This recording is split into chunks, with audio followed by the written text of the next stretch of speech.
Greater Hyderabad youth Congress के सदर मोटा रोहित ने वजीर आला रेवंत रेड्डी की सालगिरह के मौके पर 40 फुट का कटआउट को दूध से नहलाया। इस दौरान मोटा रोहित ने क्रेन के जरिए रेवंत रेड्डी के कटआउट को दूध से नहलाया। उन्होंने रेवंत रेड्डी को सालगिरह की मुबारकबाद देते हुए उनकी सेहत और दराजी उम्र के लिए नेक तमन्नाओं का इजहार किया। इस मौके पर मुकामी कांग्रेस कायदीन और कारकुनों की कसीर तादाद मौजूद थी।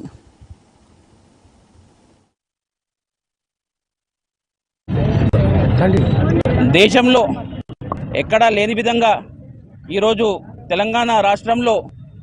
సమగ్ర కులగణన అనే కార్యక్రమం చారిత్రక నిర్ణయం తీసుకొని ఈరోజు బడుగు బలహీన వర్గాల కోసం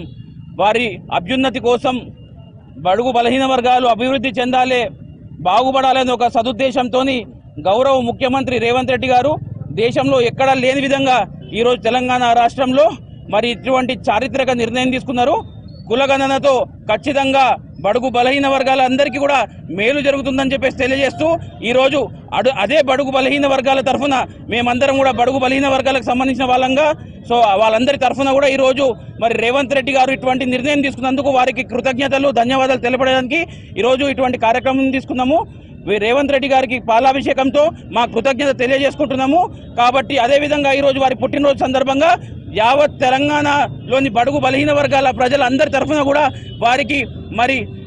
భగవంతుడు వారిని చల్లని ఆశీర్వాదం వారిపై ఉంచాలని వారి నిండు నూరేళ్లు ఆయురారోగ్యాలతో మళ్ళీ ప్రజా జీవితంలో ఇలానే కొనసాగుతూ ప్రజలందరినీ కాపాడుకుంటూ తెలంగాణ రాష్ట్రాన్ని అభివృద్ధి పదంలో నడిపించాలని చెప్పి ఆ భగవంతుని ఆకాంక్షిస్తూ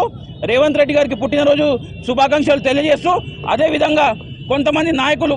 ఎవరైతే వారిని వారు బీసీ అని చెప్పుకుంటున్నారో మరి నిన్న మొన్నటి వరకు మరి ఇండిపెండెంట్ గా పోటీ చేసినా కానీ ఎప్పుడు కూడా గెలవని పరిస్థితి ఈరోజు కాంగ్రెస్ పార్టీ టికెట్ మీద గెలిచి